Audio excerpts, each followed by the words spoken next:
Huminga ng malalim si Alyssa, sinisikap damhin ang sariwang hangin ng isla. Siya nasa isang pribadong resort na itinayo sa malayong bahagi ng Romblon na naging kanlungan niya mula sa maingay at magulong Maynila. Gusto niyang magpahinga, mag-isip at marahil hanapin ang nawawalang direksyon sa kanyang buhay. Matagal na rin mula nang huli siyang nakaramdam ng tunay na katahimikan dahil sa dami ng kailangan niyang ayusin sa kanyang pamilya at asikasuhin sa kanilang mga negosyo. Nakaupo si Alisa sa maluwag na veranda ng kanyang suite. Tanaw ang walang katapusang dagat. Ang tanging ingay ay ang marahang paghampas ng alon sa dalampasigan at ang huni ng mga ibon sa malalagong puno. Sumisipsip siya ng mainit na kape, pinagmamasdan ng kulay kahel na kalangitan habang papalubog ang araw. Ang ganda. Sana palaging ganito kapayapa ang mundo. Ngunit ang katahimikang iyon ay hindi nagtagal. Sa hindi kalayuan, napansin niya ang dalawang maliliit na figura na nagtatago sa likod ng isang malaking puno ng mangga. Dalawang bata, magkakambal. Ilang araw nang napapansin ni Alisa ang dalawang bata na pasilip-silip sa kanyang suite. Hindi alam ni Alisa kung anong intensyon. Ngunit inisip na lamang niyang baka namamangha lamang sila sa ganda ng kanyang tinutuluyan. Sa tansya ni Alisa ay nasa 5 taong gulang ang kambal. Patuloy lamang silang sumisilip-silip sa kanya hanggang sa magtama na ang kanilang tingin at kumakaway pa sa kanya ang dalawa. Nagulat si Alisa, ngunit nagdulot ito ng munting ngiti sa kanyang labi. Kung nabuhay lamang ang kanyang mga yumaong kambal na anak, marahil ay kasing laki na sila na magkakambal na kumakaway sa kanya ngayon. Gayunpaman, mas lalong ikinagulat ni Alisa ang sumunod na nangyari. Sa kanilang pagtatago sa malaking puno, nadulas ang isang bata at bumagsak. Agad na napatakbo ang kakambal nito, ngunit walang tigil na umiiyak ang bata. Napatayo naman si Alisa sa kanyang kinauupuan, saka nagmamadaling lumabas sa kanyang suite. Sinuyod niya ang hindi pamilyar na daan para lamang makarating sa kinaroroonan ng kambal. Lumapit siya sa kanila. Nakita ang bahagyang pagdurugo ng tuhod ng nadulas na bata. Masakit ba? Tumango ang bata. Tara, tulungan ko kayo sa suite ko. Kailangan nating malinisan tong sugat mo bago pa magka-infection yan. Nagkatingin na naman ang kambal. May pag-alinlangan na baka sa kanilang mukha. Ngunit agad din silang nadala sa matamis na ngiti ni Alisa. Tahimik silang naglakad papunta sa kanyang suite. Nagpakilala silang bilang si Damian at ang batang nadulas naman ay si Angelo. Humingi ng tulong si Alisa sa mga staff. Na makapasok sa kanyang suite, pinaupo niya si Angelo sa kanyang sofa at agad na kumuha ng first aid kit. Medyo mahap dito Okay lang po, strong po ako. Tsaka nandito po si Damian, hindi niya po ako iiwan. Napangiti si Alisa. Ang inosenteng pagmamahala ng magkakambal ay nakakaantig ng puso. Pagkatapos gamutin ng sugat, naghanda siya ng merienda para sa kanila. Alam nyo, may kambal na anak din sana ako, na kasing edad nyo. Kaso, wala na sila dito. Nasaan po ba sila ngayon? Inosenteng tanong ni Angelo. Nasa heaven na sila. Agad namang nalungkot ng kambal saka napatitig sa isa't isa. Bakit nga pala kayo palaging sumisilip dito sa suite ko? Ilang araw ko na kasi kayo napapansin. Wala po kaming masamang balak. Naa-amaze lang po kami kasi mukha po kayong mabait. Nagulat naman si Alisa sa kanyang narinig mula kay Damian. Hindi niya inasahang matatakot ito sa kanyang sinabi ngunit ngayon lamang din siya nasabihan na mukhang mabait. Dahil buong buhay niya, ang tingin sa kanya ng mga tao sa kanyang paligid ay matapobre at walang pakikisama. Si Alisa ang nag-iisang anak ng isang mayamang negosyante. Itinuturing siyang sumpa sa paningin ng kanyang ama. Dahil sa kanya, hindi natupad ang pangarap nitong magkaroon ng anak na lalaki na siyang magiging tagapagmana ng lahat ng pinaghirapan ng kanyang ama. Sa pagtatangkang matanggap at kilalanin ng kanyang ama, lumaki si Alisa sa kontrol ng kanyang ina.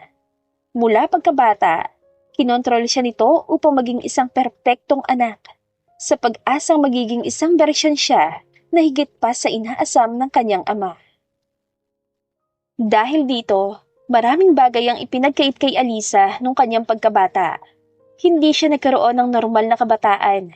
Ang bawat araw ay isang laban, isang walang humpay na pagpupunyagi upang maging perpekto sa paningin ng kanyang magulang.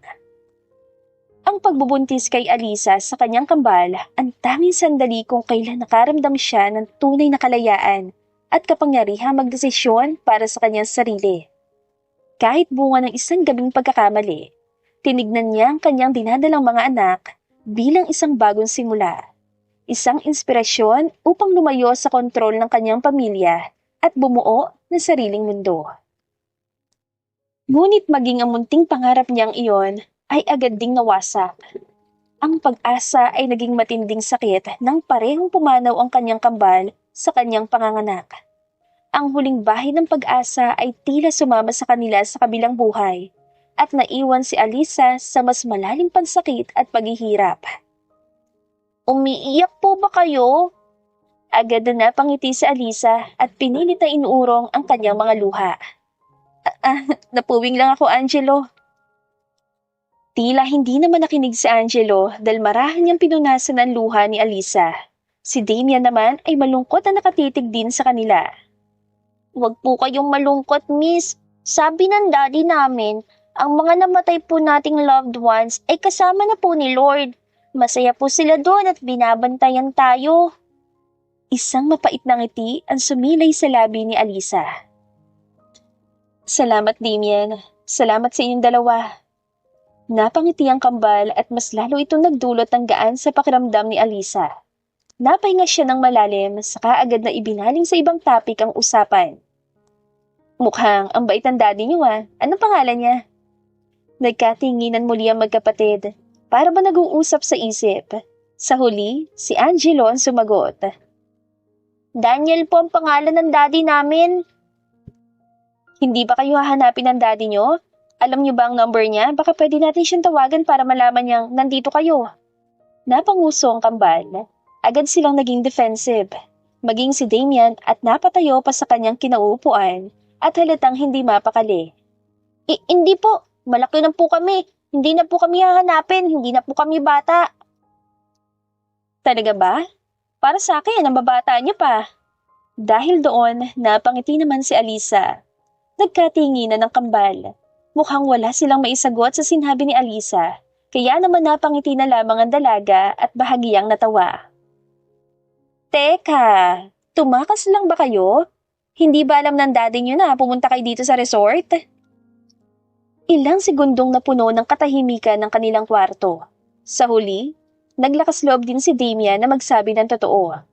Napangiti ulit si Alisa dahil kitang-kita naman sa dalawang bata na hindi nila kaya magsinungaling.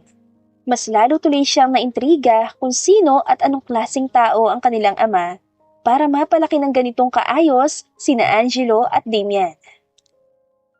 Opo, gusto lang po namin maghanap ng halaman para sa mini garden namin. Para hindi na po si daddy maghanap mamayang hapon pagka-uwi niya galing sa palengke. Masama ang umalis ng walang paalam, di ba? Sigurado nag-aalala ang daddy niyo ngayon. Napayuko ang kambal at napatango. Opo, uuwi po agad kami at mag-sorry kay daddy. Saad ni Angelo. Sa kalagitnaan ng kanilang pag-uusap, isang mahinang sigaw ang umagaw sa atensyon ni Alisa. Damian! Angelo! Nasaan na kayo? Napasinghap ang magkapatid at halatang nabahala sa tinig ng kanilang ama. Napatingin sila kay Alisa para bang humihingi ng tulong. Si Alisa naman ay agad na napatayo lalo't rinig niya ang palapit na yabag ng kung sino.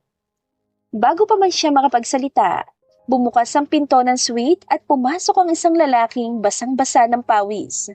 May katangkaran ito, moreno ang balat at halatang sanay sa mabibigat na gawain.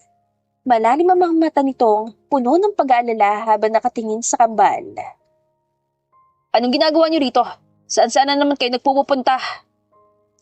Daddy! Sabay na sigaw ng kambal, sabay ding yumakap sa kanilang ama. Isang staff naman mula sa resort ang dali-daling lumapit kay Alisa, bakas ang takot sa mukha nito. Ma'am, sorry po, may nakapagsabi po kasi sa kanya na nakita nilang dinala niyo ang mga anak niya. Pinigilan po namin pumasok pero nakalusot sa mga gwardya. Matalim namang napatitig si Daniel kay Alisa at tila ba sinusuri ang dalaga. Bahagya namang natigilan si Alisa. Hindi niya inaasahan na lalaking kaharap ngayon. Malayo ito sa imahe ng mga lalaking sanay siya makita. Ang mga negosyanteng formal ang bihis, laging amoy mamahaling pabango at puno ng kayabangan sa katawan. Ang lalaking nasa harap niya ngayon ay simple, nakasuot lamang ng lumang t-shirt at shorts, pero hindi maikakaila ang gwapo nitong mukha. Saglit silang nagkatitigan at sa hindi may paliwanag na dahilan, parang may kung anong mainit na alon ang dumaloy sa katawan ni Alisa. Hindi ito ang unang beses na nakakita siya ng lalaking katulad ni Daniel, pero iba ang presensyang dala ng lalaki sa kanya. Nadula si Angelo kaya dinala ko sila dito para gamutin ang sugat niya. Matapos marinig ang sinabi ni Alisa, napatingin siya sa paa ni Angelo na merong band-aid. Dahil doon, kumalma siya at bahagyang napayuko. Pasensya na po kayo, ma'am. Naging abala po siguro sila sa inyo itong mga anak ko. Sisiguraduhin kong hindi na po sila manggugulo ulit. Saglit at tumahimik si Daniel. Tinignan niya ang sugat ni Angelo at pagkatapos ay tumingin kay Alisa. May pagdadalawang isip sa kanyang mukha, pero may kung anong lambing din sa kanyang mga mata. Salamat po at pasensya na sa biglang pagpasok. Nag-aalala lang po talaga ako dahil baka kung ano na nangyari sa kanila. Huwag ka mag-alala. Naiintindihan ko naman. Ang sabi nila sa akin kanina, nasa trabaho ka pa raw ngayon. Tumango si Daniel at pilit na ikinalma ang kanyang sarili. Nagbebenta po ako ng isda sa palengke. Napangiti naman si Alisa. Hindi niya alam kung bakit. Siguro dahil hindi niya inaasahan na may ganitong klaseng lalaki sa kanyang mundo. Isang lalaking may simpleng buhay. Pero halatang mahal na mahal ang kanyang mga anak. Isang uri ng pagmamahal na hindi naranasan ni Alisa kailanman. Hindi mo kailangang pagalitan si Angelo at Damian. Hindi sila nakaabala sa akin at ako namilit sa kanilang pumasok dito sa resort. Tsaka mahilig din ako sa isda. Kaya kung may benta ka, pwede kang dumaan dito. Bahagyang nabigla si Daniel sa sinabi ni Alisa. Napaiwas naman ang tingin ng dalaga at palihim na kinurot ang kanyang sarili. Hindi niya alam kung ano ang pumasok sa kanyang utak. Hindi naman talaga siya mahilig sa isda. May kung ano lamang sa kaloob-looban niya, ang gusto pang makita ang mag-aama. Sige po ma'am, magdadala po ako dito pagka magandang huli bukas. Damian, Angelo, magpasalamat kayo at magpaalam na. Bahagyang napanguso ang kambal, ngunit dali-dali pa rin lumapit upang iabot kay Alisa ang isang piraso ng nakatuping papel. Sinulat po namin para sa inyo. Nahihiya lang po kami noon dahil hindi namin alam kung paano po kayo malalapitan. Salamat po, miss, sa pagtulong kay Angelo. Mauna na po kami. Napangiti si Alisa saka tinanggap ang piraso ng papel. Salamat. Bye, Damian. Bye, Angelo. Bahagyang napayuko pa si Daniel bago tuluyang inakay ang kanyang mga anak paalis. Habang pinapanood ni Alisa na lumabas ang mag-aama, hindi niya mapigilan sundan ng tingin si Daniel. May kung anong bumubulong sa kanyang isip dahil parang ngayon lang siya nakaramdam ng tunay na interes sa isang lalaki. At sa pagkakataong ito, hindi lang dahil sa itsura o estado sa buhay. Bago pa namalaya ni Alisa, napangiti na siya sa kanyang sarili. Mukha ang tahimik niyang bakasyon sa Romblon ay magiging mas makabuluhan kesa sa inaasahan niya.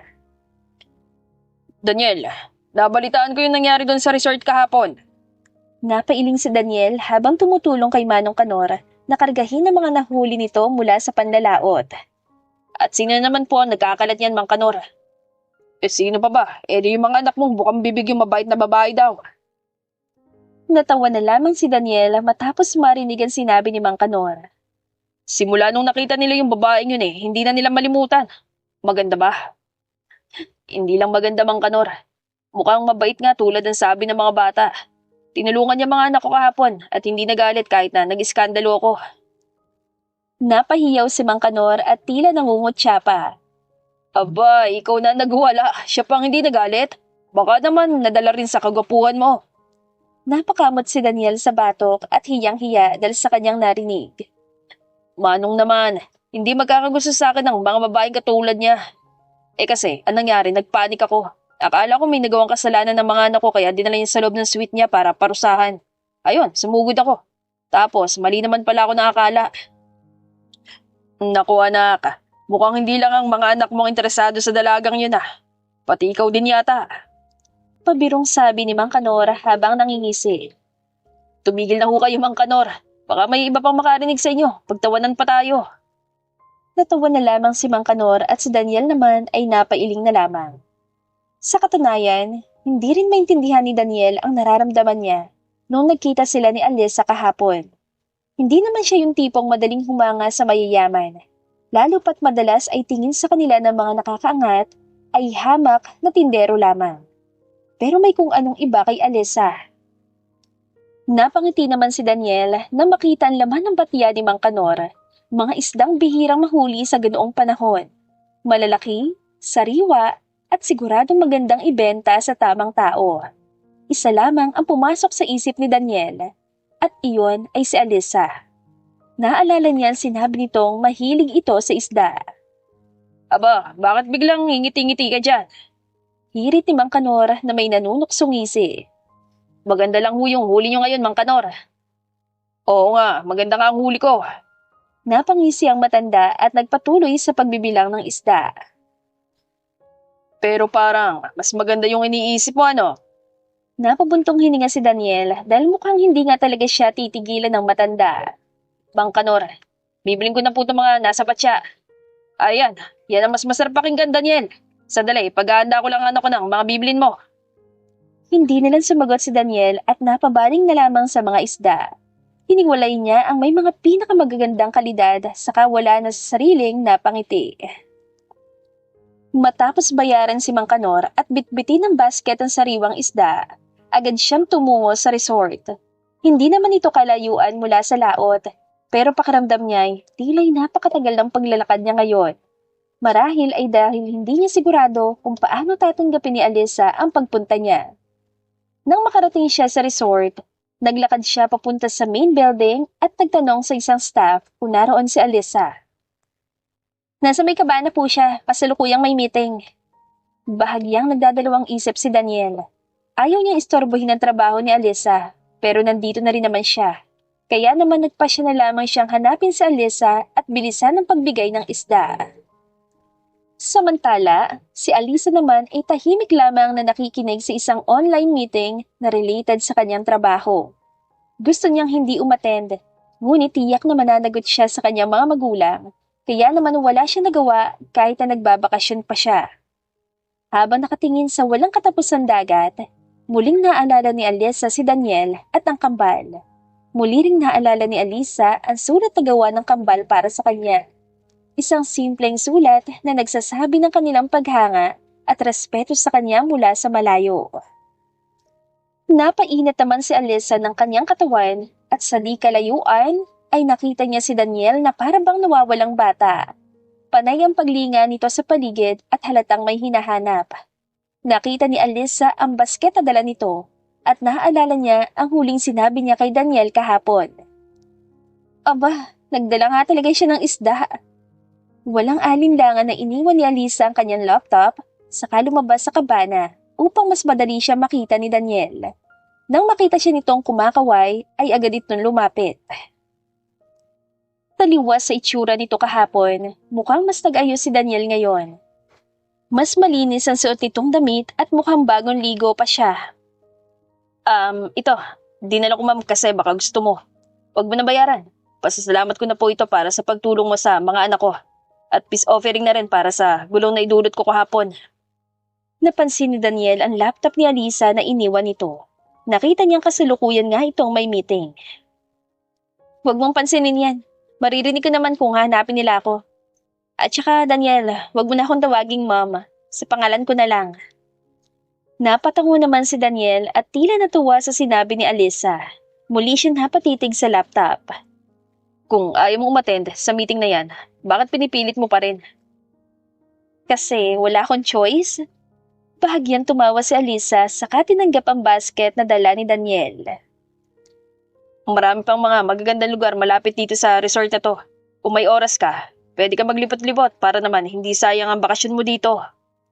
Napangiti si Alisa sa sinabi ni Daniel. Baka may mairerekomenda ka. Hindi pa ako masyadong nakakapaglibot dito eh. Meron. May isang lugar malapit lang dito. Isang maliit na talo na hindi ganong dinarayo ng mga turista. Tahimik at presko doon. Kung gusto mo, pwede ka namin samahan ng mga anak ko papunta doon. Bahagyang nag-isip si Alisa. Gusto niya sanang gumala, ngunit baka hanapin siya sa meeting. Nang muli niyang marinig ang tunog ng alon at maramdaman ang bigat ng trabaho kahit nasa bakasyon, napagdesisyonan niyang bigyan ng oras ang kanyang sarili. Sige, pero sa ibang araw na lang kapag wala na akong meeting. Tumango naman si Daniel at napangiti. Ayos, sabihin mo lang ako kung kailan mo gusto Kahit anong oras, madali lang akong mahanap dito sa isla. Napatingin naman si Alisa sa lalaking nasa harapan niya. Ngayon lang niya napansin kung gaano ito kagaan kasama. Hindi ito pilit, hindi rin ang aabala. Para bang natural lang ang presensya ni Daniel. Salamat sa isda sigurado akong magugustuhan ko to. Tumango naman si Daniel at tuluyan ang nagpaalam. Habang naglalakad siya palayo, ay tahimik siyang pinagmamasdan ni Alisa.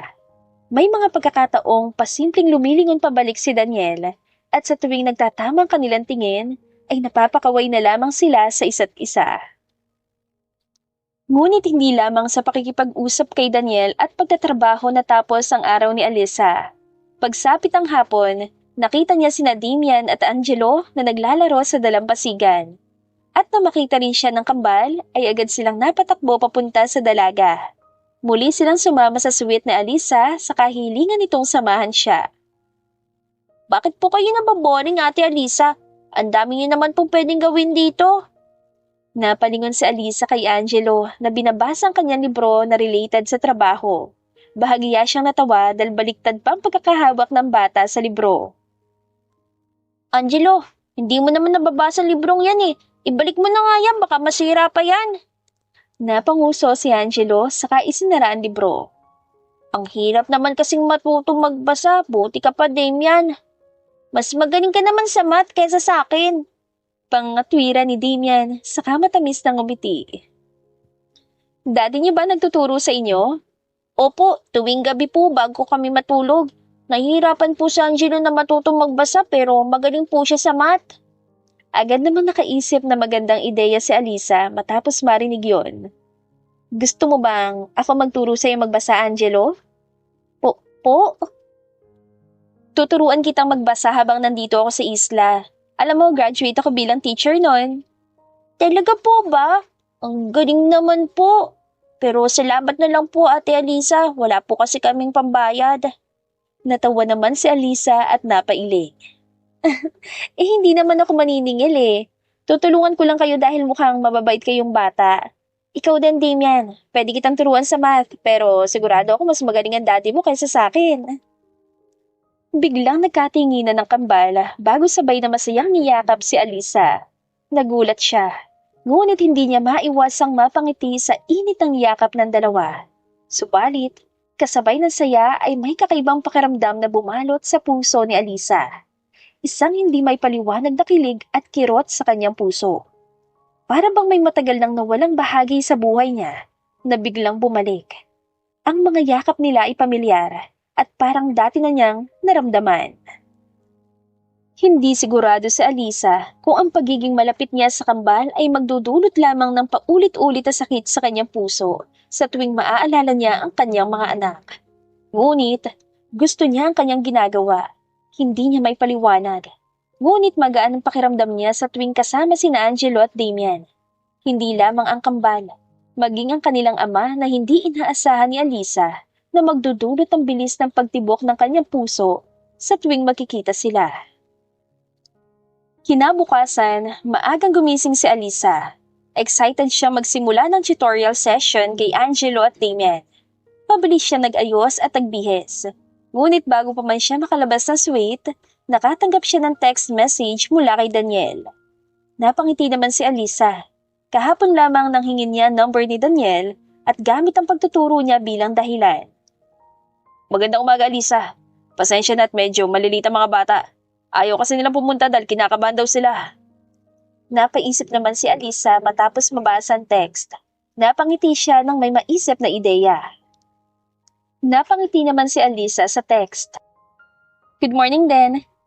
Kung sumama ka na lang kaya sa kanila, baka mas makakampante sila kapag kasama ka nila. Okay lang ba?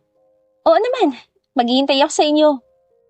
Ibinaba ni Alisa ang kanyang cellphone saka agad-agad na nagtungo sa kusina. Sinilip niya ang mga fruit popsicles na ginawa niya kagabi para kina Damian at Angelo. Naganda na rin siya ng ilan pang merienda. Pagkatapos ng halos isang oras, may kumatok na sa pintuan ni Alisa. Binuksan niya ito at bumungad sa kanya si Daniel, nakangiti at kasama ang kambal. Pasensya na, Alisa. Tinoyo kasi itong si Angelo kanina. Munti ko na nga mapalo eh. Napatago naman si Angelo sa likod ng kanyang ama. Si Alisa ay napaluhod lamang upang makapantay ang bata. Sorry po, Ate Alisa. Natakot lang po ako na baka pag hindi ako marunong, mainis kayo sa amin. At hindi na po kayo makikipaglaro sa amin ni Damian. Ano ka ba? Huwag ka matakot, Angelo. Masaya namang mag-aral eh. Kapag nagkamali ka, walang magagalit sa'yo. Hindi rin ako hihintong makipaglaro sa inyo kahit na magkamali ka sa lessons natin. At saka marami ako hinandang pagkain para sa inyo. Napangiti si Daniel saka napatitig sa kanyang anak. Dahan-dahan din itong lumapit kay Alisa at nagsimula na nga silang pumwesto sa mesang nakahanda sa balkonahe. Buong puso naman sumunod si Angelo sa bawat turo ni Alisa. Medyo kinakabahan ng bata, pero naging excited din sa galing ni Alisa na magturo. Sinimula ni Alisa ang pagtuturo gamit ang mga simpleng salita at larawan. Matyaga siya nagpapaliwanag at paulit-ulit na binabasa ang mga salita kasama si Angelo. Si Damian naman ay tahimik na sinasagutan ng mga practice questions na ibinigay sa kanya ni Alisa. Habang nagtuturo si Alisa, tahimik naman nakaupo si Daniel sa isang sulok ng suite. Pinapanood sila. Paminsan-minsan ay nagtatanong siya kung kailan ni Alisa ng tulong o kaya naman ay nagbibigay ng merienda sa mga bata. Napansin ni Alisa ang pagiging maalaga ni Daniel sa mga anak nito. Sa isang pagkakataon, napatingin si Alisa kay Daniel at nagtama ang kanilang mga mata. Pareho silang napangiti. Hindi nila alam kung ano ang ibig sabihin ng ngiting yon, pero ramdam nila ang kakaibang koneksyon sa isa't isa. Sige na, Angelo at Damian, mag-break muna tayo. Kumain muna kayo ng mga fruit popsicles. Excited namang napatakbo ang kambal patungo sa kusina kung saan naroon ang mga fruit popsicles. Ikaw, Alisa, hindi ka ba muna magme-merienda? Napatitig sa Alisa kay Damian, saka ngumiti. Hindi naman ako gutom. Maraming salamat sa ginagawa mo para sa mga anak ko ah. Ang laki na ng utang na loob ko sa'yo kahit na ilang araw pa lang tayong magkakilala. Nako, wag mo ang isipin yan. Gusto ko silang tulungan at saka masaya ako kapag kasama ko sila. Pero ngayon ko lang napagtanto, alam ba ng nanay nila tungkol sa pagpunta nyo dito? Napalunok si Alisa ng laway habang naghihintay ng sagot mula kay Daniel. Gusto lamang niya masigurado na hindi mapagmumula ng gulo ang pagtulong niya sa kambal. Ngunit sa kaloob-looban niya, may sagot na gusto niyang marinig. Ang totoo, hindi ko alam kung nasaan ang nanay nila o kung sino man ang mga magulang nila. Napahinga ng maluwag si Alisa, ngunit naglaho din ito nang marinig niya ang huling sinabi ni Daniel. Anong ibig mong sabihin? Mahal na mahal ko ang kambal na yan at itinuturing ko na silang sarili kong mga anak. Pero hindi akong biological father nila. Nakuha ko lang sila noon sa isang orphanage na pasara na. Sanggol pa sila ng mga panahon yon. Napalingon naman si Alisa sa kambal na inosenteng nagkukwentuhan sa kusina habang magkatabi. Bahagiya siya nalungkot dahil hindi niya inaasahang ganoon pala ang nakaraan ng dalawang bata. So, wala kang asawa? Muling napalingon si Alisa kay Daniel. Umiling naman ito at bahagyang natawa. Ikaw? Umiling din si Alisa. Nawala na ako ng panahon para sa mga ganyang bagay. Napaayos naman si Daniel ng kanyang upo.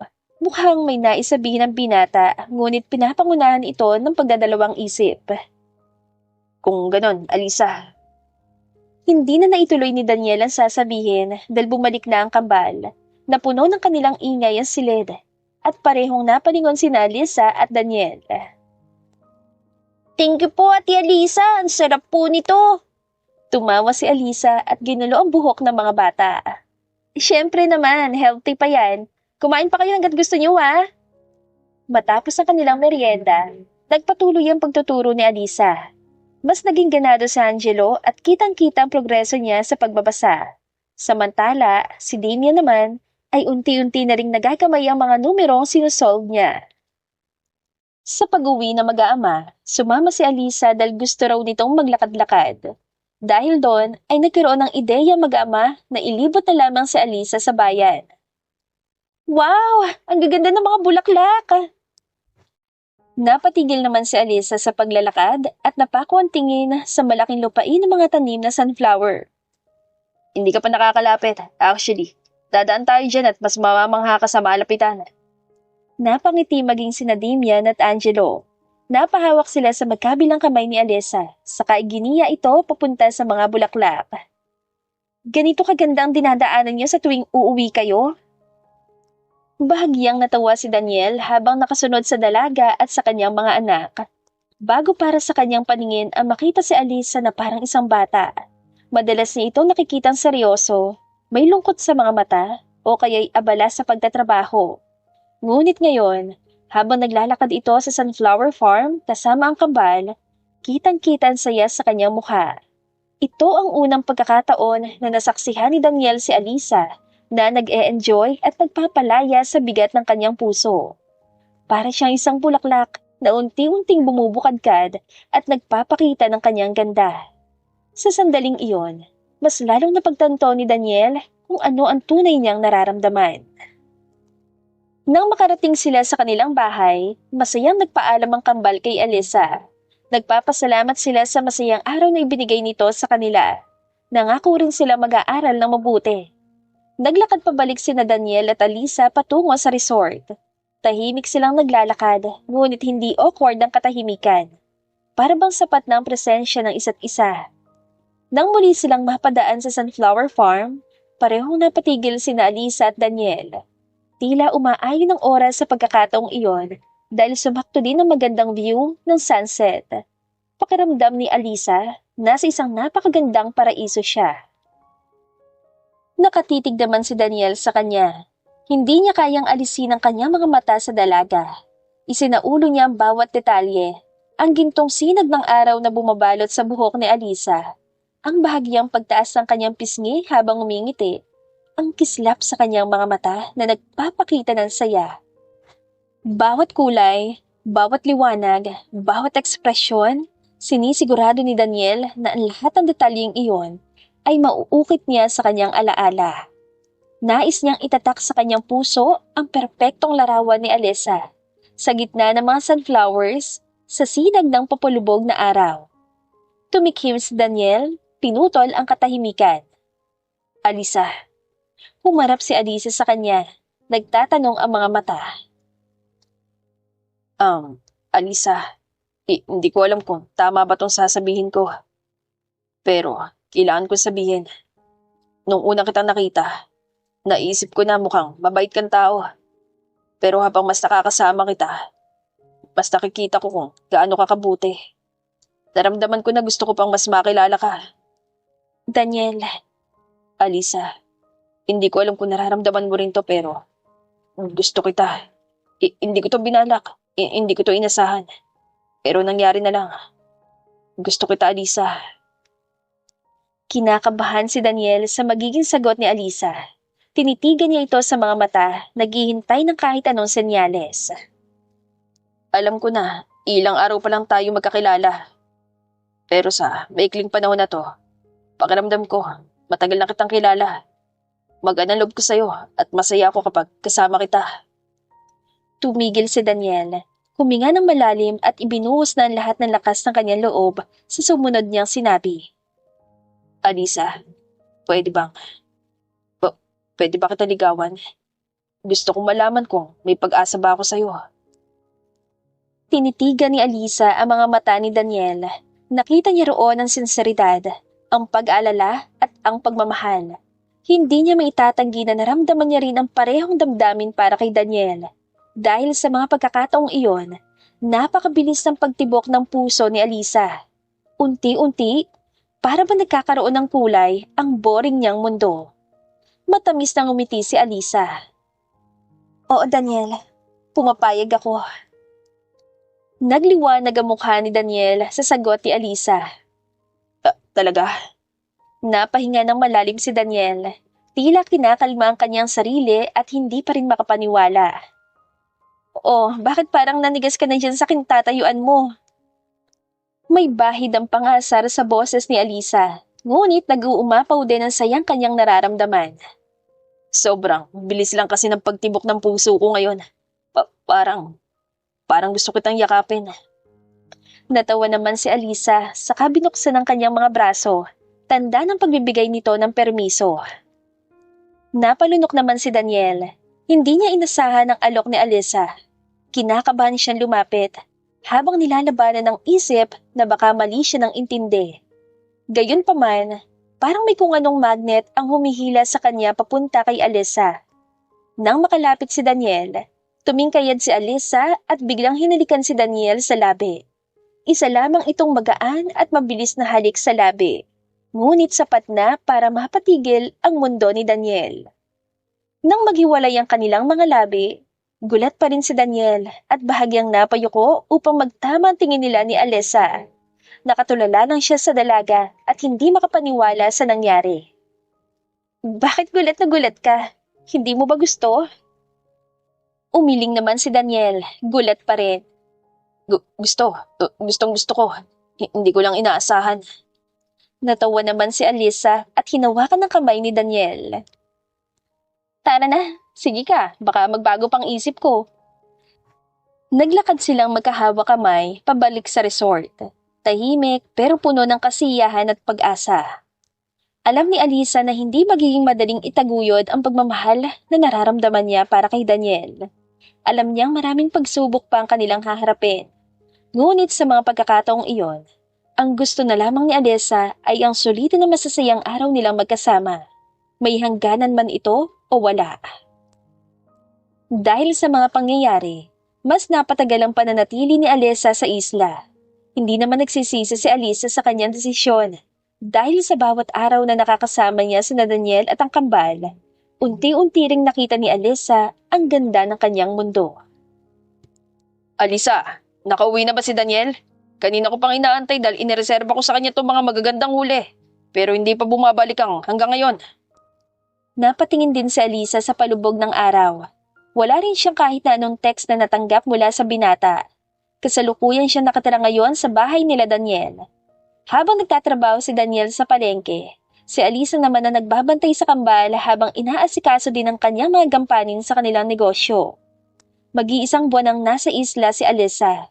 Ngunit nangyari lamang ito dahil nakiusap siya sa kanyang sekretary na sabihing nag-business trip lamang siya kasama ang kanyang mga kakilala sa negosyo. Alam ni Alisa na hindi habang buhay ay pwede siyang manatili sa isla kasama sina Daniel. Darating din ang araw na kailangan niyang iwan ang payapang buhay niya kasama ang binata at ang mga anak nito upang balikan ang magulo niyang buhay sa syudad. Gayunpaman, desidido na si Alisa na ipaglaban niya ang pagmamahal niya para kay Daniel. Kahit na maging resulta pa ito ng pagtatakwil ng kanyang ama sa kanya. Pwede niyo po ba munang samahan si Angelo at Damian, Mang Kanor? Pupuntahan ko lang ho si Daniel sa palengke. Nag-aalala na rin po kasi ako. Hindi naman po yun umaabot ang ganitong oras nang hindi nag-iiwan ng text. Mabilis na nagpaalam si Alisa kay Mang Kanor at sa kambal. Nag-aalala na talaga siya.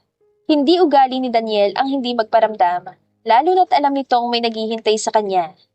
Nagmadali siyang pumunta sa palengke. Pagdating niya doon, nagtanong siya sa ilang tindera kung nakita nila si Daniel. Karamihan ay umiling.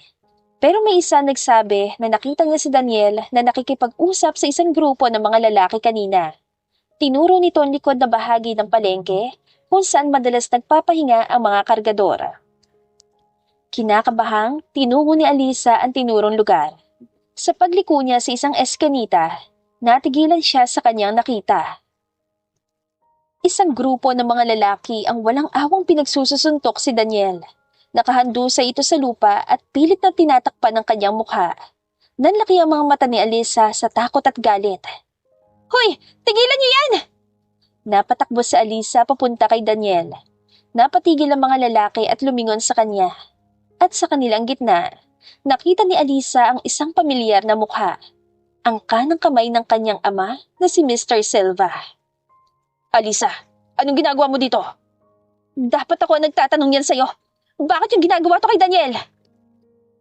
Tumayo si Mr. Silva at lumapit sa kanya. Alisa, umuwi ka na. Hindi mo naiintindihan ang sitwasyon. Anong hindi ko naiintindihan? Nakita ko ang lahat. Pinagtutulungan niyo si Daniel. Pinapagawa to ng papa mo, Alisa. Susuway ka na naman ba sa papa mo? Ano? Napahawak na mahigpit si Alisa sa kamay ni Daniel na wala ng lakas ngayon. Nagbabadya na rin ng mga luha sa kanyang mga mata dahil sa bigat ng kanyang pakiramdam. Dito na ba magtatapos ang sandaling panaginip ni Alisa? Hindi ka dapat dumidikit sa lalaking yan. Pinauutos ng papa mo na layuan ka niya pero ayaw makinig. Yan ang napala niya sa panlalaban sa ama mo, Alisa. Tumahimik ka na! Tuluyan ang tumulo ang mga luha ni Alisa bago muling bumaling kay Daniel. Kaya mo bang tumayo, Daniel? Imbes na sumagot, marahang umiti si Daniel. Dumudugo pa ang kanyang labi. Okay lang ako. Umalis ka na, Alisa. Delikado dito. Hindi kita iiwan. Hindi kita iiwanan dito. Napabuntong hininga na lamang si Mr. Silva at hindi na nagsayang pa ng oras upang pilitin si Alisa na sumama sa kanila. Sana lang, hindi mo pagsisiyan ang desisyon mo, Alisa. Binalaan na kita. Mariin itong sabi bago sinanyasan ng kanyang mga tauhan na umalis. Mas lalong humigpit ang hawak ni Alisa sa kamay ni Daniel. Sa pagkakataong iyon, nagpasya si Alisa na tuluyan ang talikuran ng lahat ang meron siya noon. Handa siyang lumaban kasama si Daniel at hindi niya iiwan na mag-isa ang kanyang nobyo. Humarap si Alisa kay Mr. Silva. Sabihin mo sa papa ko, hindi niya ako mapipigilan. Mahal ko si Daniel at walang makakapaghiwalay sa amin. Alisa, hindi mo alam kung ano ginagawa mo. Hindi mo patuluyan nakita kung anong kayang gawin ng ama mo. Wala akong pakialam. Hindi na ako natatakot sa kanya dahil sa ginawa niyo kay Daniel. Umalis na kayo! Umalis na kayo! Nagkatinginan ng mga lalaki at sa saniya si Mr. Silva, umalis sila. Naiwan si Alisa at Daniel nakatayo sa gitna ng palengke. Napahilata na lamang si Daniel sa maduming lupa. Napahinga siya ng malalim na parabang natakasan niyang kamatayan dahil sa isang swerte. Salamat sa pagdating, Alisa. Napapunas naman si Alisa ng kanyang luha saka napayakap kay Daniel. Huwag kang magpasalamat. Natural lang na hindi kita pababayaan sa ganitong sitwasyon. Kung kaya mong suwayin ng papa ko, kaya ko rin. Dapat nga mag-sorry pa ako. Nangyari ito dahil sa akin. Masakit man ang buong katawan, nagawa pa ni Daniel na tumawa at abutin ang kamay ni Alisa. Wala akong kasalanan, Alisa. Tara na, umuwi na tayo. Tumango naman si Alisa at inalalayan si Daniel. Umalis sila sa palengke nang parehong nag-aalala sa kung anong maaaring mangyari. Alam nilang hindi patapos ang laban. Alam nilang hahadlangan sila ng ama ni Alisa.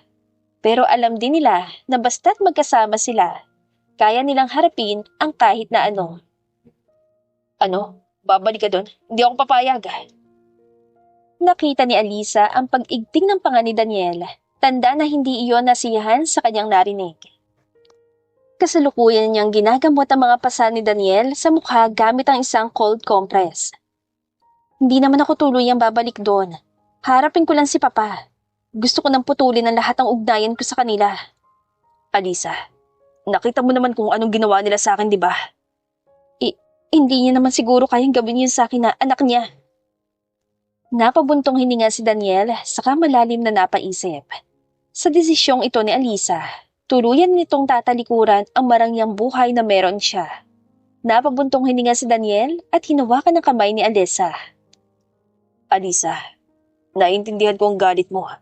Naiintindihan ko na gusto mong putulin ang ugnayan mo sa papa mo. Pero, sigurado ka na ba? Naguguluhang tumingin si Alisa sa kanya. Anong ibig mong sabihin? Alisa, alam mo kung anong buhay ang tatalikuran mo. Alam mo kung gaano karangya ang buhay mo. Hindi ko kayang ibigay sa iyo yon. Hindi ko kayang bigyan ka ng mga bagay na nakasanayan mo. Daniel, hindi ko kailangan ng kahit ano sa mga yon. Ikaw lang ang kailangan ko. Kayo nila Angelo at Damian. Pero, paano kung dumating ang araw na pagsisihan mo to? Paano kung dumating ang araw na hanapin mo ang dati mong buhay? Alisa, hindi ako mayaman. Hindi ako mapangyarihan. Handa akong ibigay sa iyo ang lahat ng meron ako pero paano kung hindi maging sapat ang lahat ng yon? Nakita ni Alisa ang sakit sa mga mata ni Daniel. Alam niyang natatakot si Daniel na hindi maibigay sa kanya ang buhay na tingin nito ay nararapat para kay Alisa. Hinawakan ni Alisa ang magkabilang pisngi ni Daniel at tinitigan ito sa mata. Daniel, mahal kita. Ikaw ang pinakamapagbigay na lalaking nakilala ko. Lahat kaya mong gawin para sa akin. Hindi yun matutumbasan ng kahit gaano kalaking pera. Iyon ang maituturing kong kayamanan sa mundo, Daniel. Matapos marinig ang mga salitang binitawan ni Alisa, hindi na napigilan ni Daniel ang mahigpit na yakapin ng dalaga. Mahal din kita, Alisa. Mahal na mahal. Palihim na pinunasan ni Alisa ang kanyang luha sa kamarahang napangiti. Kinabukasan, naghanda agad si Alisa sa kanyang pag-alis.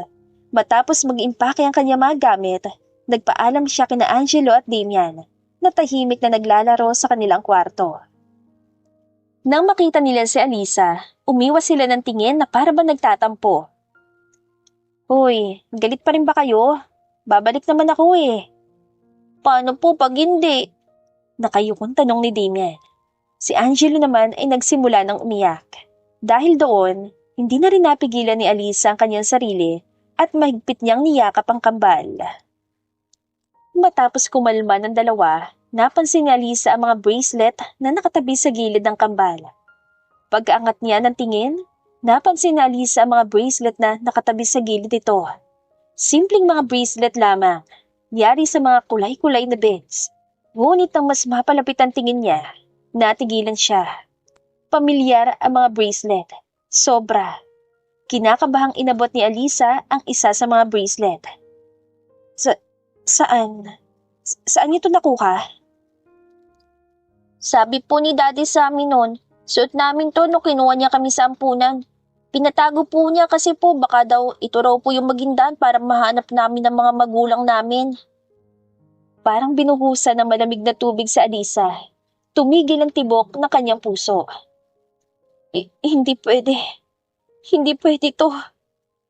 Kilalang kilala ni Alisa mga bracelet na yon dahil ginawa niya iyon para sa kanyang mga dinadalang anak 5 years ago. Nanginginig ang kamay ni Alisa habang hawak ang bracelet. Hindi niya makontrol ang mga luha na nagsimula ng tumulo sa kanyang mga mata. Iyon ang mga bracelet ang ginawa niya para sa kanyang mga anak. Ang mga anak na akala niya ay patay na. Ang mga anak na 5 taon na niyang pinagluluksa. Ang mga anak na ngayon ay nasa harapan na niya. Natatakot po kami na mawala kayo, biglang sabi ni Damian. Kasi parang mawawala na naman po kami ng magulang. Hindi na napigilan ni Alisa ang kanyang sarili. Niyakap niyang muli ang kambala, mas mahigpit pa sa nauna. Sa pagkakataong ito, mas lalong naging buo ang kanyang determinasyon. Hindi ako mawawala. Babalik ako, pangako yan. Malakas na ang kutob ni Alisa na anak niya sina Angelo at Damian. Ngunit hindi pa ito ang tamang panahon upang ilantad ang lahat dahil marami pang tanong ang hindi nasasagot. Paano napunta ang mga bata sa isang bahay ampunan? Ano ba talaga nangyari noong gabing yon? Sino ang may pakananan lahat? Isa lamang ang paraan upang makamit ni Alisa ang mga kasagutang hinahanap niya. Kailangan niyang harapin ang kanyang ama. Kailangan niyang alamin ang buong katotohanan mula mismo sa kanyang mga magulang. Lumabas si Alisa ng kwarto. Naroon si Daniel, naghihintay sa kanya. Nakita nito ang luha sa kanyang mga mata, ngunit hindi nagtanong. Alam niyang may nangyari, pero hinintay na lamang nito si Alisa na magsalita. Tara na, Daniel. Tumango si Daniel at binuhat ang kanyang bagahe. Magkasama silang lumabas ng bahay patungo sa sasakyan ni Alisa paalis ng isla. Mag-ingat ka, Alisa. Maghihintay ako sa'yo. Ngumiti si Alisa at hinalikan si Daniel. Isang halik na puno ng pangako. Isang halik na puno ng pagmamahal. Babalik ako, Daniel. At pagbalik ko, sisiguraduhin ko na magiging okay na ang lahat. Tumalikod si Alisa at nagpatuloy sa kanyang paglalakad. Ngunit sa pagkakataong ito, hindi siya umalis dahil sa takot. Sa kanyang pag-uwi, meron siyang misyon. Alamin ang katotohanan, ipaglaban ang kanyang pag-ibig, at muling makapiling ang kanyang pamilya. Wala nang kinakatakutan si Alisa dahil sa kanyang puso. Alam niyang hindi siya nag-iisa. Dahil kasama niya ang pagmamahal ng kambal at ni Daniel, pati na ang lakas na nagmumula sa kanyang puso bilang isang ina. Miss Alisa, alam po ba ng papa niyo na uuwi kayo? Hindi na pinansin ni Alisa ang katulong na nakasunod sa kanya. Alam niyang wala siyang mapagkakatiwalaan sa kanilang sariling pamamahay. At ilang sandali lamang, paniguradong makakarating na sa kanyang ama ang balita ng aniyang pagdating. Mabilis ang tibok ng puso ni Alisa habang patuloy na naglalakad sa mansyon na minsan niyang itinuring na gintong hawla. Bawat sulok ay puno ng alaala. May ilan na masaya, ngunit karamihan ay may bigat na dulot ng sakit at kasinungalingan. Huminga si Alisa ng malalim at pinatatag ang sarili sa gagawin niya. Isa lamang ang gustong puntahan ni Alisa, ang opisina ng kanyang ama. Ang nag-iisang lugar sa bahay na palaging nakalak para sa kanya. Ngunit ngayong gabi, hindi na siya magpapapigil sa takot. Maingat siya naglakad sa mahahabang pasilyong mahina ang ilaw. Nang marating niya ang pintuang gawa sa oak, sinubukan ni Alisa na pihitan ng doorknob. Nakalak ito. Mula sa kanyang bulsa, kinuha ni Alisa ang isang bobby pin at lumuhod sa harap ng pinto. Bahagyang nanginginig ang kanyang mga kamay, ngunit mas matimbang ang kanyang determinasyon kesa sa kanyang takot. Ilang sandali lamang, isang matinis na tunog ang naging tanda ng pagbukas ng pinto. Huminga ng malalim si Alisa, itinulak ito at pumasok. Napapalibutan ng mga bookshelf ang dingding. Puno ng makakapal na aklat tungkol sa batas at negosyo. Isang malaking lamesang yari sa mahogani ang nasa gitna, maayos ang ibabaw. Maliban sa isang drawer na bahagyang nakabukas, para bang may naghalungkat dito kamakailan. Binuksan ni Alisa ang drawer at nakita ang mga nakakalat na lumang dokumento. Karamihan ay mga kontrata sa negosyo, mga ulat sa pananalapi. Walang kakaiba. Ngunit sa pinakailalim, may isang folder na may pangalan ng kanyang ama. Agad itong pinulot ni Alisa. Kahit na may pagdadalawang isip at matinding pangamba, binuklat ni Alisa ang sobre at mabilis na pinag-aralan ng laman. Mga record sa ospital, mga certificate ng kapanganakan, mga papeles ng pag-aampon. At pagkatapos, isang sulat. Para kay Ginoong Sebastian Monteverde. Ayon sa inyong utos, ang kambalay na ilipat na sa isang ampunan malayo sa lungsod. Ang lahat ng pag-aasikaso ay isinagawa ng palihim at siniguro ng mga tauhan yun na walang ibang makakaalam sa nangyari. Ang petsa ng liham ay nagsasabing ipinadala ito 5 taon na ang nakakalipas. Ang parehong taon kung kailan sinabi sa kanya na namatay ang kanyang mga anak. Nanghina ang mga tuhod ni Alisa. Ang kanyang ama, ang lalaking kinatatakutan at sinusunod niya sa buong buhay niya, ay nagsinungaling sa kanya. Kinuha ang kanyang mga anak at pinaniwala siyang patay na ang mga ito. Lahat upang hulmayin siya bilang perpektong anak na magpapatuloy ng kanilang imperyong buhay. Nanlalabo ang kanyang paningin dahil sa luha, habang unti-unting napupuno ng galit ang kanyang dibdib. Paano nila nagawa ito sa kanya? Paano nagawa ng sarili niyang mga magulang na ipagkait sa kanya ang kanyang mga anak? Ang mga apo nilang kadugo din nila. Isang biglang ingay mula sa pinto ang pumukaw sa atensyon ni Alisa. Dahan-dahang bumukas ang pintuan at pumasok ang kanyang ama na si Sebastian. Kasunod ang kanyang ina na si Mirna. Nanlaki ang kanilang mga mata nang makita siya nakatayo sa tabi ng lamesa. Hawak ang mga dokumentong dapat ay nakabuo na sa limot. Alisa! Napahawak sa dibdib si Myrna, saka mabilis na lumapit sa kanyang anak. Anong ginagawa mo rito? Dumilim naman ang mukha ni Sebastian. Hindi ka na dapat bumalik. Mapait na natawa si Alisa. Itinaas niya ang liham. Bakit? Dahil alam mo matutuklasan ko ang katotohanan? Na ipinagkait mo sa akin ang sarili kong mga anak? Pinaniwala niyo kung patay na sila sa loob ng 5 taon? Namutla ang kanyang ina, ngunit nanatiling malamig ang ekspresyon ni Sebastian. Bago pa man bumitaw ng mga salita si Sebastian, sumingit na si Myrna. Para sa kabutihan mo yon, Alisa. Ginawa namin ang nararapat upang maprotektahan ang kinabukasan mo. May hinaharap ka pa. May pangalan kang dapat ingatan. Kung panlalaki mo sila ng walang ama, ano na lang magiging tingin sa'yo na makakakilala natin? At saka plano naman namin suportahan ng orphanage na yon. Bigla lang silang nagsara kaya hindi na namin natunto ng mga bata. Nanginginig ang mga kamay ni Alisa sa galit. Wala kayong karapatan na gawin yun, ma. Mga anak ko sila.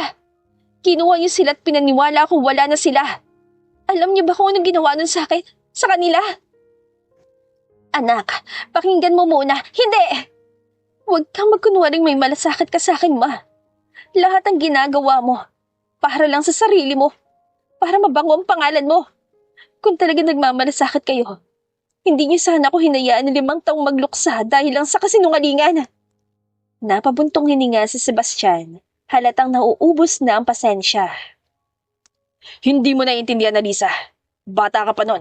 Emosyonal. Handang talikuran ng lahat para sa isang mapusok na pag-ibig. Ginawa lang namin ang kailangan gawin. Nilinis lang namin ang katangahan mo. Ano sa tingin mong magagawa mo sa murang edad na yon? Kung hindi dahil sa ginawa namin, hindi mo mararating ang mga narating mo ngayon. Napakapit si Alisa sa kanyang palad. Ang mga kuko niya ay halos bumaon sa kanyang balat. Hindi kayo ang may karapatang magdesisyon para sa akin. Sinira niyo ang buhay ko. At ngayon, hinding-hindi ko kayo mapapatawad. Tahimik na lumuluha ang kanyang ina. Ngunit hindi mabasa ni Alisa ang ekspresyon ng kanyang ama. Sa kauna-unahang pagkakataon, hindi niya nakita ang makapangyarihang negosyanteng kinatatakutan ng lahat, kundi isang lalaking isinakripisyo ang kaligayahan ng sariling anak para sa kanyang ambisyon. Itinuwid niya ang kanyang likod, pinahid ang kanyang mga luha, at tumingin ng matalim sa kanilang dalawa. Hindi niyo na ako makokontrol simula ngayon. Simula sa araw na to. Kalimutan niyo nang may anak kayo. At sa susunod na may gawin kayo sa kina Daniel at sa mga bata, sa mga tunay kong pamilya, hindi na ako magtitimpi. At matapos sabihin ni Alisa iyon, tumalikod siya at lumabas sa opisina ng kanyang ama. Iniwan ng buhay na maituturing niyang impyerno. Malamig ang hangin ng gabi habang naglalakad si Alisa sa kalsadang hindi niya alam kung saan patungo. Hindi niya namalayang lumayo na siya sa mansyon. Pakiramdam niya ay wala siyang direksyon. Walang matatakbuhan. Ang lahat ng sakit na dinadala ni Alisa ay para bang mas mabigat pa sa kaya niya lamang dalhin. Hindi na napigilan ni Alisa na mapahinto at mapayuko. Sa madilim na kalsada, hinayaan niyang bumagsak ang mga luha sa kanyang pisngi. Ang lahat ng masakit na katotohanan ay parang matalim na kutsilyong paulit-ulit na bumabaon sa puso ng dalaga. Ang sariling mga magulang niya, ang dapat na nagmamahal at nag-aaruga sa kanya, ang mismong dahilan kung bakit siya nagdusa. Paano nila nagawa yon? Paano nila nagawang ipagkait sa kanya ang sarili niyang mga anak? Nang mapunasan niya ang kanyang luha at tiningala ang kanyang paningin, doon niya napansin ang isang pamilyar na figura sa hindi kalayuan.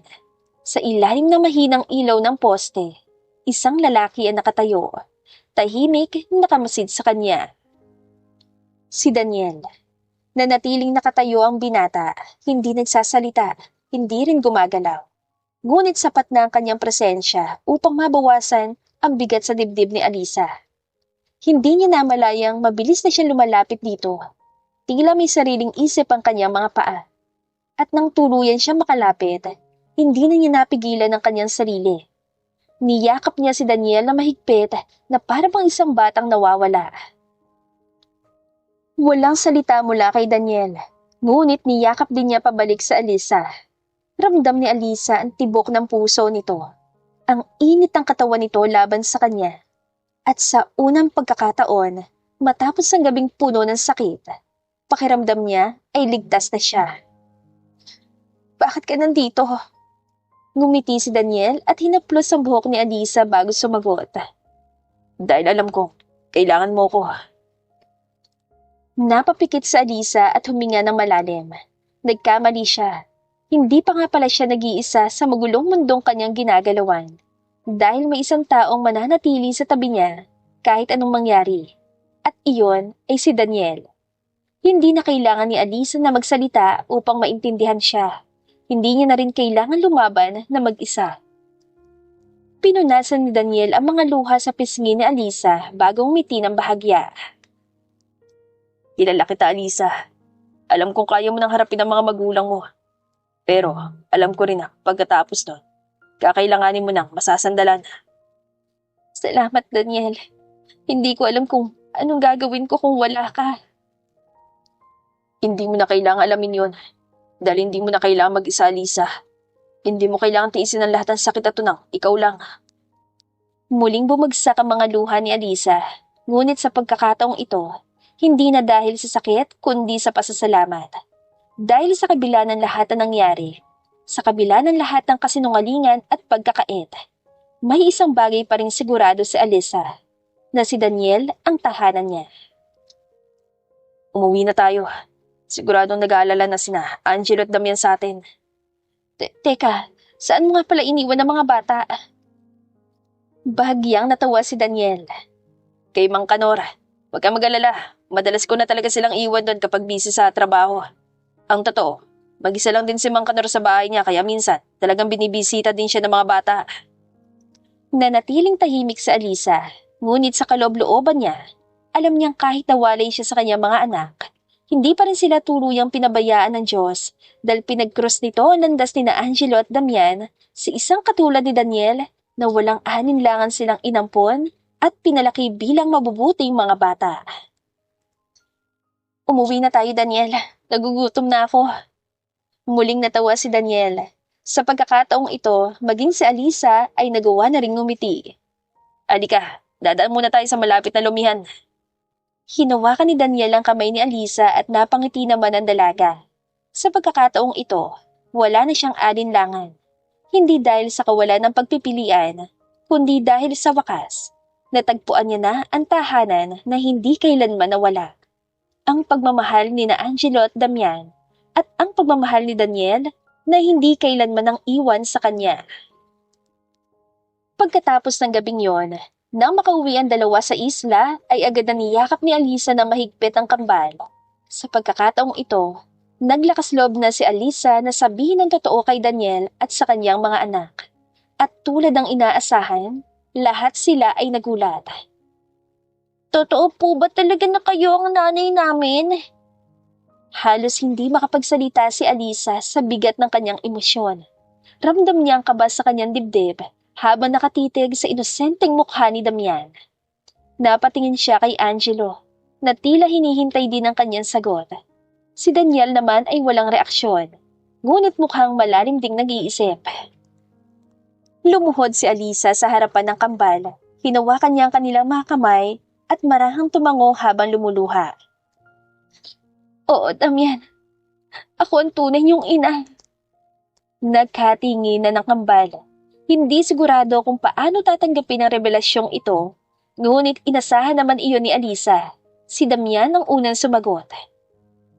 Bakit hindi niyo po agad sinabi? Bakit kayo nawala ng matagal? Napakagatlabi naman si Alisa. Pilit pinipigil ang pagsabog ng kanyang damdamin. Hindi ko ginusto ang nangyari nun, mga anak. At pinagsisisihan ko ang lahat ng panahong hindi ko kayo kasama. Hindi ko alam kung paano ko ipapaliwanag ang lahat sa inyo ngayon. Dahan-dahang lumapit sa Angelo at niyakap siya. Pero, nandito ka na ngayon, di ba, Mami? Mahina niyang sabi. Oo nga po, Mami. Masaya po kami ngayon na may Mami at Daddy na po kami. Yun po mahalaga ngayon. Pwede pa po tayong gumawa ng mga bagong memories. Tayo po nila, Daddy. Napahagulhol si Alisa at mahigpit ang niyakap ang kambal. I'm sorry, mga anak. Hindi ko na kayo iiwan kailanman. Tahimik na nakamasid si Daniel sa eksenang iyon. May lungkot sa kanyang mga mata, ngunit punong-puno din ng pag-asa. Nang magtama ang tingin nila ni Alessa, pareho silang umiti habang naluluha din si Daniel. Ramdam nila sa pagkakataong iyon na ito na nga ang pag-asang ibinigay sa kanila upang magsimula ng panibagong yugto sa kanilang buhay ng magkasama. Nanatili sila sa isla. Dahil sa kagustuhan ng mga board members ng kumpanya, hindi inaasahan ni Alisa na hindi siya masisibak sa kanyang pwesto. Sa kabila ng lahat, marami pa rin palang naniniwala sa kanyang kakayahan na hindi basta-basta lamang na mapapalitan ng kung sino. Ngunit sa kanilang kumpanya, isa na lamang normal na empleyado sa Alisa at hindi na itinuring ang sarili bilang anak ng kanyang ama. Si Daniel naman ay mas lalong nag-focus sa kanyang trabaho. Hindi mayaman ang binata, ngunit ibinubuhos niya ang lahat para sa kanyang mahal na pamilya at ito ang pinakamahirap na hanapin sa isang lalaki. Madalas, napapaisip si Alisa na worth it ang lahat ng paghihirap niya noon dahil nagkaroon naman siya ng isang Daniel bilang kapalit at nakasama niya rin ang kanyang mga anak. Pagkatapos ng isang taon, ikinasal din sina Alisa at Daniel. 2 taon na lumipas mula nang buuin nilang muli ang kanilang pamilya. Sa kabila ng lahat ng pinagdaanan nila, nanatili silang magkasama na habang tumatagal, mas tumatatag, mas nagiging buo, at mas lalong minamahal ang isa't isa. Sa isang gabing tahimik sa isla, nakaupo si Daniel sa balkonahe ng kanilang maliit ngunit maaliwalas na tahanan. Hawak niya isang maliit na unan, habang marahang ipinapatugtog ang isang lullaby mula sa lumang music box na binili niya noon pa. Mula sa loob ng bahay, lumabas si Alisa, karga ang kanilang bagong silang na sanggol. Isang munting anghel na may malalambot na pisngi at matang katulad ng mga mapupungay na mata ni Daniel. Mukhang gising na naman ang prinsesa natin. Malambing na inabot ni Daniel ang kanilang anak. Napangiti sa Alisa habang pinagmamasdan ng asawang maingat na karga ang kanilang anak. Nakatulog na ang mga kuya niya sa pakikipaglaro sa kanya kanini. Mukhang gusto niya namang makasama ang daddy niya ngayon. Hi baby Aliana, alam mo ba kung gaano ka namin kamahal? Napaluha si Alisa, hindi sa lungkot, kundi sa labis na saya. Noon, inakala niyang nawala ng lahat sa kanya. Pero ngayon, heto siya. May isang lalaking hindi nang iwan. 2 anak na lalaking minahal siya sa kabila ng lahat. At isang munting prinsesa na mas lalong nagbibigay kulay sa kanilang buhay. Hinalik ka ni Daniel si Alisa sa noon nito, habang marahan nilang pinagmamasdan si Eliana na unting-unting pumikit sa dibdib ng kanyang ama. Salamat Alisa, sa lahat ng pinagdaanan natin. Ito ang pinakamagandang biyayang natanggap ko. Ikaw, ang kambal, at si Eliana. Napatitig si Alisa sa kanyang asawa. Sa dami ng gusto niyang ipagpasalamat kay Daniel, wala na siyang nasabi at pinagbasdan niya na lamang ito ng puno ng pagmamahal. Sa gabing yon, sa ilalim ng tahimik na langit ng isla, hindi na nila kailangan pang humiling ng iba. Dahil sa wakas, ang kanilang kwento ay hindi na tungkol sa pagkawala at mga sakit na nakaraan, kundi sa isang pamilya na sa kabila ng lahat ay nanatiling buo. At dito na po nagtatapos ang ating kwentong pag-ibig. Maraming salamat po sa pakikinig. To God be the highest glory. Hanggang sa muli. Paalam! Huminga ng malalim si